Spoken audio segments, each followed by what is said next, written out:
এই গল্পটা এক সাহসী সিংহের, যার চারপাশে নেকড়ের পাল তাকে আক্রমণে উদ্যত, কিন্তু সেই সিংহ ইরান এমন গর্জনের কাঁপন তুলবে তা কেউ কল্পনাও করেনি। এক ইরান চারপাশে যে আক্রমণ চালিয়ে যাচ্ছে তা বিশ্বের সামরিক ইতিহাসে বিরল, অথচ দেশটি হারিয়েছে তার সর্বোচ্চ নেতা, প্রতিরক্ষা মন্ত্রী, সেনাপ্রধান সহ প্রথম সারি নেতৃত্বকে। কেউ কল্পনাও করেনি ইরানের এই প্রতিক্রিয়ার মাত্রা ও গতি। 34, 35 সানবিট 1 চামচে 30+ বাসন পরিষ্কার।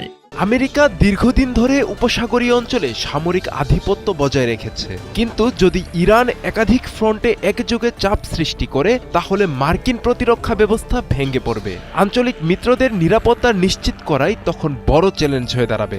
ইরানের চারপাশে রয়েছে মার্কিন ঘনিষ্ঠ রাষ্ট্রগুলোর একটি বলয়। সৌদি আরব, বাহরাইন, কুয়েত, সংযুক্ত আরব আমিরাত প্রত্যেকটিতেই রয়েছে মার্কিন সামরিক উপস্থিতি বা কৌশলগত অবকাঠামো। যদি ইরান ধারাবাহিকভাবে এসব দেশের তেলক্ষেত্র, রিফাইনারি, বন্দর ও মার্কিন ঘাঁটিতে হামলা চালায় তাহলে তা শুধু সামরিক সংঘাত নয়, একটি পূর্ণমাত্রার অর্থনৈতিক যুদ্ধ হয়ে উঠতে পারে। বিশেষ করে সৌদি আরব, কাতার এবং সংযুক্ত আরব আমিরাত বিশ্বের তেল রপ্তানিকারকদের মধ্যে অন্যতম। তাদের উৎপাদন ব্যাহত হলে বিশ্ববাজারে তেলের সরবরাহ প্রতিদিন কয়েক মিলিয়ন ব্যারেল কমে যাবে। এরই মধ্যে সৌদি আরামকোতে তাণ্ডব চালিয়েছে ইরান হরমুজ প্রণালী বন্ধ করে দেয়ায় শুরু হয়ে গেছে সংকট। হু হু করে বাড়ছে তেল এবং গ্যাসের দাম।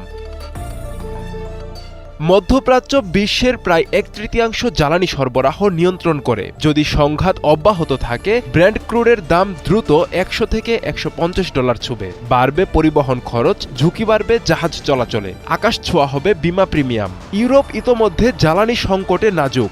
রাশিয়া ইউক্রেন যুদ্ধের পর বিকল্প উৎসের ওপর নির্ভরতা বেড়েছে। মধ্যপ্রাচ্য অস্থির হলে ইউরোপীয় শিল্পখাত মারাত্মক চাপে পড়বে। বিশেষ করে চীন, জাপান, দক্ষিণ কোরিয়া ও ভারত মধ্যপ্রাচ্যের তেলের বড় ক্রেতা। তেলের দাম বাড়লে উৎপাদন ব্যয় বাড়বে, ত্বরান্বিত হবে মূল্যস্ফীতি, ধস নামবে শেয়ার বাজারে। ফলে অনেক বহুজাতিক কোম্পানি যাদের সরবরাহ শৃঙ্খল জ্বালানি নির্ভর, তারা উৎপাদন কমাতে বা সাময়িকভাবে বন্ধ করতে বাধ্য হবে।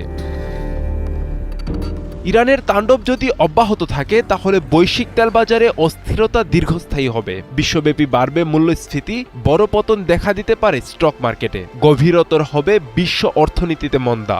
এই মুহূর্তে মধ্যপ্রাচ্যের সংঘাত কেবল 2 বা 3 দেশের লড়াই নয়, এটি বিশ্ব অর্থনীতির ভবিষ্যতের প্রশ্ন। ইরানের পাল্টা হামলা যদি আরও কয়েকদিন একই তীব্রতায় চলতে থাকে তাহলে বিশ্ব তেল বাজারে আগুন লাগা সময়ের ব্যাপার মাত্র।